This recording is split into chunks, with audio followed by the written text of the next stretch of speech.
반갑습니다. 오늘 본문은 어떻게 하면 행복하게 살 수 있나? 행복하게 사는 법. 이런 주제를 가지고 본문을 좀 해볼까 합니다. 우선 요즘 사람들은 성질이 급하니까 결론부터 이야기하면 행복하게 사는 법. 첫 번째는 행복에 대한 정의를 새롭게 해야 된다. 두 번째는 행복에 대한 집착을 버려야 된다. 이 두 가지만 명심하면 어느 정도 행복하게 살 수 있지 않을까 이렇게 생각합니다. 제가 이런 본문을 하게 된 계기는 얼마 전에 누가 저한테 물어봤어요. 스님은 사는 것도 딱히 재밌는 일도 없는 것 같고 우리하고는 다르게 이런저런 제약도 많고 하고 싶은 것도 못하고 그럴 건데 행복하세요? 내보고 이제 물어보는 거예요. 이 질문의 이면에는 그런 게 깔려 있겠죠. 머리 안 감고 밖에서 사는 나도 사는 게 고달프고 힘들고 재미없고 그래서 참 행복하고는 거리가 먼 삶을 살고 있는데 내가 보기에 스님의 삶은 더 재미가 없고 즐거움이라고는 눈꽃만큼도 없는 것 같은데 과연 스님은 행복하게 사냐? 이제 이런 질문이겠죠. 그래서 제가 그 질문에 대해서 내가 생각하기에는 지금 그럭저럭 행복하게 사는 것 같다. 이렇게 이제 이야기를 했습니다. 이렇게 이야기를 하면서 아까 이야기했듯이 그런데 행복이라는 것에 대해서 한번 우리가 곰곰하게 생각할 필요가 있지 않느냐라고 하면서 여러 가지 이야기를 했습니다. 그때 한 이야기를 여러분들을 대상으로 다시 한번 더 이야기를 해볼까 합니다. 이 심리학의 분야 중에 보면 포지티브 사이콜로지, 우리나라 말로 긍정 심리학이라는 분야가 있답니다. 그게 이제 뭐냐 하면 기존의 심리학이 다 정신병 걸린 사람들 대상으로 정신 분석하고 심리 치료하고 이런 것만 하니까 우리 사람이 살아가는데 꼭 그런 심각한 거, 병리적인 거, 부정적인 거만 있는 게 아니지 않냐. 긍정적인 게 얼마나 많은데 예를 들면 어떻게 하면 행복하게 살 수 있나. 이런 것도 우리 심리학에서 연구를 해야 되는 거 아니냐. 이렇게 해가지고 만들어진 게 긍정 심리학이라는 하나의 분야라고 합니다. 그 긍정 심리학을 대표하는 학자가 셀리그만이라는 학자가 있는데 이 셀리그만이라는 학자가 이렇게 말을 했어요. 행복은 세 가지 요소가 갖춰져야 된다. 첫 번째는 즐거움, 두 번째는 몰입, 세 번째는 의미. 무슨 이야기냐? 첫 번째는 행복하다는 말은 쉽게 말하면 그냥 기분이 좋은 겁니다. 즐거운 거. 맛있는 걸 먹으면 기분이 좋고 그래서 행복하고 좋아하는 사람들과 같이 이야기를 나누고 담소를 나누면 그런 분위기가 즐겁고 행복하죠. 더 큰 집으로 이사하면 기분이 좋죠. 이 행복입니다. 이게 행복이 다른 거창하고 심오하고 아주 추상적인 개념이 아닙니다. 즐거운 감정. 그게 행복입니다. 근데 이제 이런 감정은 문제가 있죠. 맛있는 걸 먹으면 참 맛있다. 기분이 좋다. 행복하다. 근데 맛있는 걸 계속 먹어. 예를 들면 나는 볶음밥을 좋아해. 근데 아침부터 저녁까지 계속 볶음밥만 먹으면 맛있을까요? 나중에는 지겨워서 못 먹죠. 볶음밥 쳐다만 봐도 그냥 그 니글니글한 그 볶음밥 기름 그런 것 때문에 입에서 그냥 신물이 나올 지경이에요. 아무리 맛있는 것도 자꾸 접하다 보면 오히려 싫어져요. 그리고 우리가 경제학 용어로 이런 걸 한계 효용 체감의 법칙이라고 그러잖아요. 자, 첫 번째 행복의 요소는 즐거움인데, 이게 좀 문제가 있더라. 이거는 유지가 안 되더라. 즐거우면 즐거울수록 더 많은 것, 더 큰 것, 더 좋은 걸 바라고 더 많고 더 좋고 더 큰 걸 바라도 즐거운 감정은 오히려 더 줄어들더라. 이런 문제가 있더라. 왜 그런가 하면 사실 이런 즐거움이라는 감정은 일종의 보상심리입니다. 일종의 보상심리. 하나의 보상장치죠. 예를 들어서 배가 고픈데 내가 인간이 게을러가지고 뭘 먹을 생각을 안 하고 있으면 굶어 죽잖아요. 근데 기특하게도 배가 고프다는 어떤 신호가 오니까 뭔가 먹고 싶어 하고 부지런히 막 돌아다니면서 뭔가 먹을 거를 챙겨 먹으면 그에 따른 뭔가 상이 있어야 되잖아. 보상. 그렇게 하면 그래서 보상으로서 기분이 좋은 거예요. 기분이 좋으니까 계속 하고 싶은 거지. 뭐 식욕, 성욕 다 마찬가지죠. 명예욕, 권력욕 다 마찬가지입니다. 모든 욕망은 보상이 따르는데 이게 중요한 거는 이 보상이라는 게 갈수록 줄어들어요. 그게 문제다. 첫 번째. 두 번째는 몰입이라고 그랬어요. 몰입이라는 거 뭐냐, 뭔가에 푹 빠지는 거잖아요. 뭐 예를 들면 요즘 내가 난을 키우는데 아주 재미가 들어가지고 하루 종일 난을 갖고도 지겨운 줄 몰라. 시간 가는 줄 몰라. 이게 이제 몰입이죠. 빠지는 게 몰입입니다. 그런데 이게 이제 문제가 뭐냐 하면 이 사람이 하루 24시간 몰입할 수가 없어요. 몰입하는 데는 많은 에너지를 요구하기 때문에 꾸준히 계속 그 긴장된 상태를 유지할 수가 없어요. 그래서 몰입하는 것도 이게 쉬운 일이 아니구나 하는 걸 우리가 알 수가 있습니다. 세 번째는 의미라고 그랬죠. 삶의 의미. 내가 왜 사는가? 내가 이 일을 왜 하는가? 내 직업이 과연 어떤 의미가 있는가? 하는 의미. 내가 존재하는 이유. 그런 것들이 행복감을 부여한다. 무슨 말이냐면 직장을 다니면서 일을 하는데 내가 이 일을 왜 하는지, 내가 하는 일이 이 사회를 위해서 뭐 어떤 기여를 하고 도움을 주는지에 대해서 전혀 자기 스스로에게 의미 부여가 안 되는 사람은 자기가 하는 일이 즐겁지가 않죠. 재밌지도 않고 그냥 힘들어요. 그냥 하기 싫어요. 억지로 하는 거지. 그러면은 다른 사람이 봐도 표시가 나죠. 저 사람은 마지못해 저 일을 하고 있구나. 이렇게 표시가 납니다. 이 의미 부여라고 하는 게 쉽지가 않은 게 왜냐하면 우리 사람들은 근본적으로 태어날 때 이유가 있어서 태어난 게 아니거든요. 여러분들 잘 알잖아요. 태어날 때 내가 나는 이러이러한 목표를 이루기 위해서 내가 태어나야 되겠다. 부처님도 아닌데 그렇게 태어난 사람이 누가 있습니까? 태어나서 살다 보니까 내라는 사람을 스스로 자각을 하고 살다 보니까 이런 일을 하는 게 뭔가 좀 의미 있을 것 같아. 뭐 이런 생각을 하기도 하고 그러는 거죠. 우리가 태어나는 거는 이유가 없어요.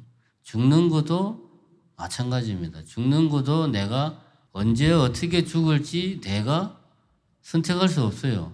내가 내 죽음의 이유를 살피고 내 죽음의 의미를 부여해서 그러니까 나는 내일 12시에 이렇게 죽어야 되겠다. 이러는 사람은 없습니다. 죽는 것도 내 마음대로 안 되고 태어나는 것도 내 마음대로 안 돼요. 우리가 사는 거는 아주 쉽게 말하면 그냥 사는 거예요. 다른 이유가 없습니다. 그냥 사는데 그냥 살자니 우리 마음속에 항상 뭐가 있습니까? 불안이 있는 거지. 지금 이렇게 살아도 내가 계속 내일도 한 달 뒤에도 1년 뒤에도 잘 살 수 있을까? 불안한 거죠. 지나간 과거는 후회가 되고 지금은 만족스럽지가 못하고 미래는 불안하고 그냥 살면 다 이런 마음을 가지게 됩니다. 그냥 사는 삶이라 하는 것은 비유를 들자면 사막 한가운데 동서남북을 봐도 똑같아요.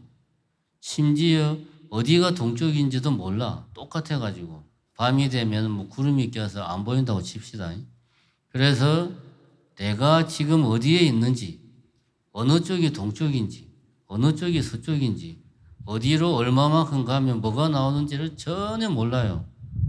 그냥 사는 거는 이런 겁니다. 그냥 사막 한가운데 툭 떨어진 거하고 똑같아요. 그래서 그냥 내가 어디를 가는지도 모르고 계속 걸어가는 거예요. 이게 우리가 그냥 사는 겁니다. 이렇게 사니까 당연히 우리 마음속에서는 이 길로 가면 먹을 게 나오나, 오아시스가 나올까, 동네에 사람 사는 마을이 나올까 불안하죠. 그래서 내가 어디로 가는지, 왜 이렇게 가고 있는지를 알고 싶어 하는 것은 당연한 겁니다. 근데 이게 쉽지가 않고 주관적인 거죠. 어떤 때는 내가 하고 있는 일에 내 스스로 만족하고 의미 부여를 했다가 또 어떤 때는 자기가 하는 일에 대해서 스스로 부정하기도 하고 만족스럽지 못하기도 하고 이게 또 의미 부여하는 게 그때그때 다릅니다. 그래서 세 가지를 종합해 보자면 행복한 그 마음을 내가 유지한다는 게 결코 쉬운 일이 아니에요. 행복하더라도 잠깐 행복하고 많은 시간은 행복하지 않거나 아니면은 그냥 그저 그렇게 그냥 뭐 행복하지도 않고 불행하지도 않은 그런 삶을 사는 겁니다. 이 이제 셀리그만이라는 심리학자의 말을 빌리면 우리 인생에서 행복한 시간은 별로 없어요. 행복이라는 말을 하나의 문장으로 만들면 의미 있는 일에 몰입하면서 거기에서 즐거움을 찾는다. 이게 행복이에요. 그럼 우리가 매일 이렇게 사는 사람이 얼마나 되겠어요? 현실적으로 불가능합니다. 그래서 우리는 어떻게 합니까? 행복해지려고 노력을 하죠. 더 큰 집을 사고 싶고 더 좋은 남자를 만나고 싶고 내 아들이 더 좋은 직장에 들어갔으면 좋겠고 결국 이런 것들이 다 뭡니까? 행복해지고 싶다는 나의 보이지 않는 노력이죠. 근데 이렇게 행복해지고 싶다는 생각이 강하면 강할수록 지금 내가 행복한가 스스로 의심하게 되고 이 정도로 행복하다고 할 수 있나? 의문이 들면 지금 이 상태가 만족스럽지 못하니까 또 더 행복하고 싶고 악순환에 빠집니다.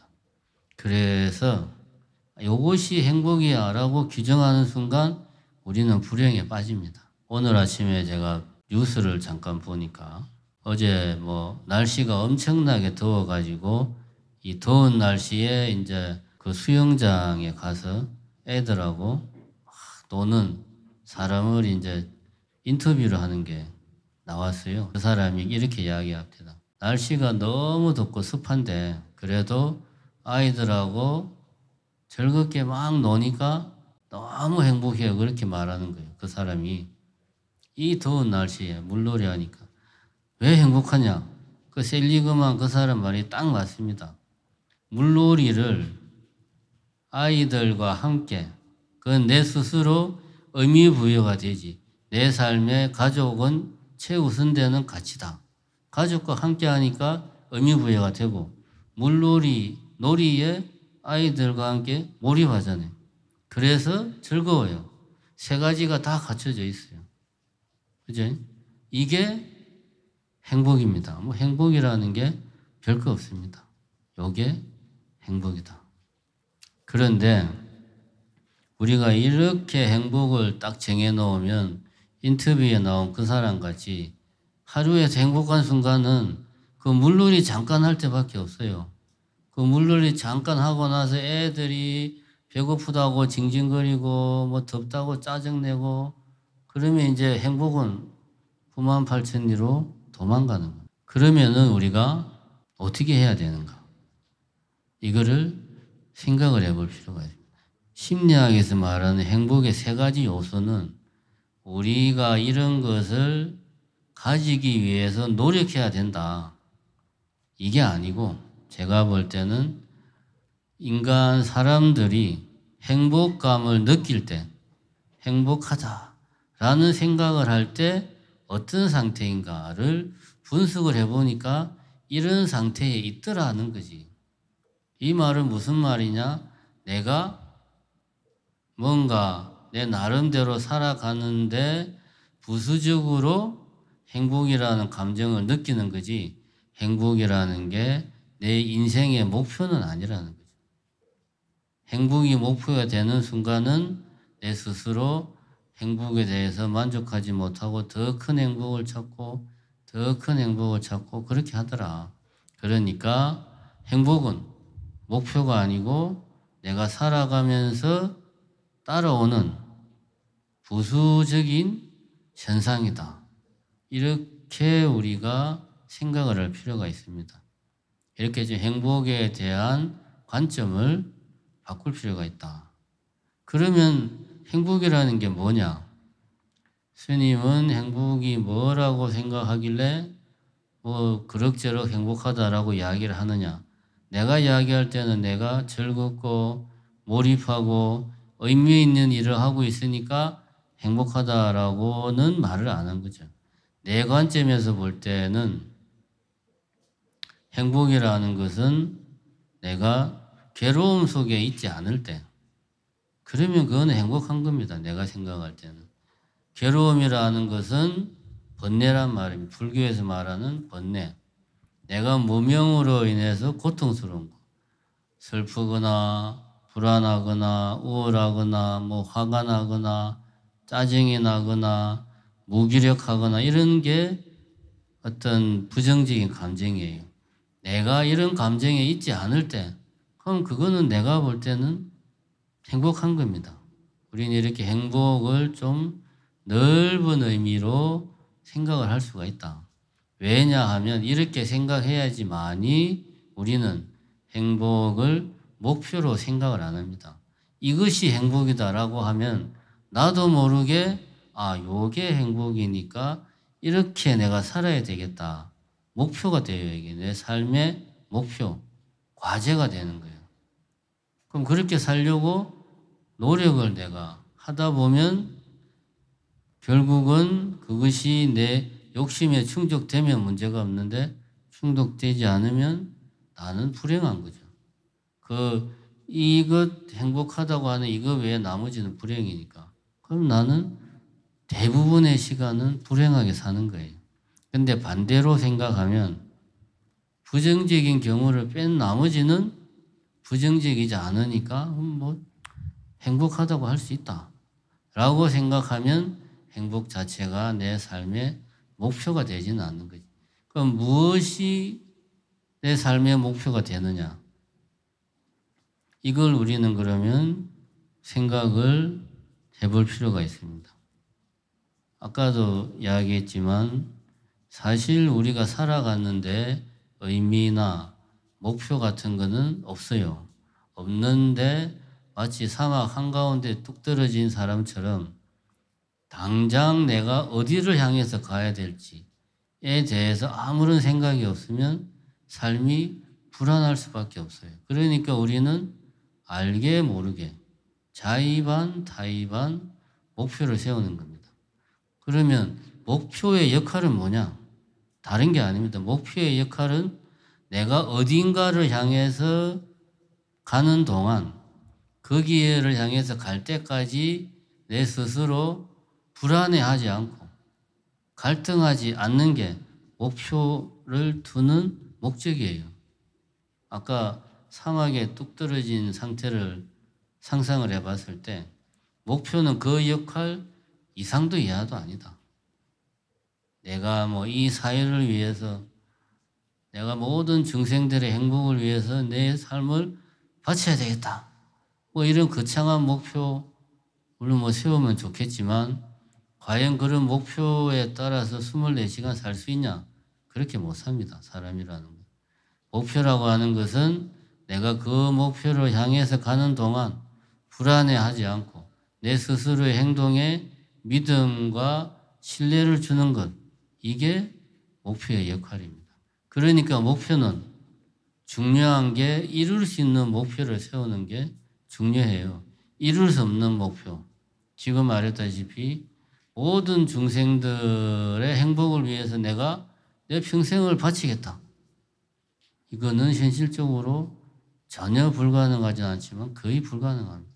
이런 목표는 별 의미가 없어요. 오히려 현실 가능한. 예를 들면 내가 8월 달에는 반야신경사경을 100번을 써가지고 그거를 내가 100번을 쓰겠다라든가 아니면 봉사활동을 8월 달에는 한 2번 정도 하겠다라든가 이런 실현 가능한, 측정 가능한 구체적인 목표로 해서 의미가 있습니다. 이렇게 생각을 하면은 첫 번째 행복에 대한 생각을 바꿀 필요가 있다. 어떻게? 이것이 행복이다 라는 생각보다 무엇이 괴로움인가? 괴롭지 않은 것이 곧 행복이다. 이런 마인드로 살 필요가 있다. 첫 번째. 두 번째는 같은 맥락인데 이것이 행복이다 라고 생각하면 이것을 이루기 위해서 내가 이것에 집착할 수밖에 없습니다. 이것을 이루기 위해서. 그럼 우리는 행복에 집착을 하는 거고 행복을 목표로 삼는 겁니다. 그러면 오히려 역으로 행복을 이루기가 더 힘들어지더라. 우리가 가만히 다시 한번 생각을 해봅시다. 첫 번째, 셀리그만이라는 사람이 말한 행복의 3대 요소가 첫 번째는 즐거움이라고 그랬어요. 즐거움이라고 하는 것은 내 신체에서 일어나는 어떤 감각, 느낌이에요. 그거는 믿고 신뢰할 만한 것이 못 됩니다. 엄밀하게 따지고 보면 한순간이고 오래가지 못하는 거죠. 이것을 즐거움이다라고 규정하기에는 신뢰할 수 없는 게 우리 마음의 어떤 감각, 그런 겁니다. 두 번째로 몰입이라고 하는 것은 예를 들어서 내가 지금 이 순간 내가 좋아하는 사람과 즐거운 시간을 보내고 있다. 그런데 문득 나는 지금 행복한가? 라고 스스로 질문을 해. 이게 행복일까?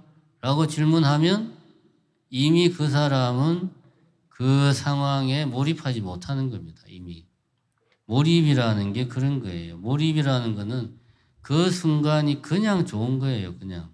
근데 그 순간이 이게 행복인가? 이게 행복인가 봐. 이런 게 행복이라고 할 수 있을까? 라고 생각하는 순간 몰입은 깨지는 거고 몰입이 깨지니까 어떤 행복의 느낌도 감소가 되는 겁니다.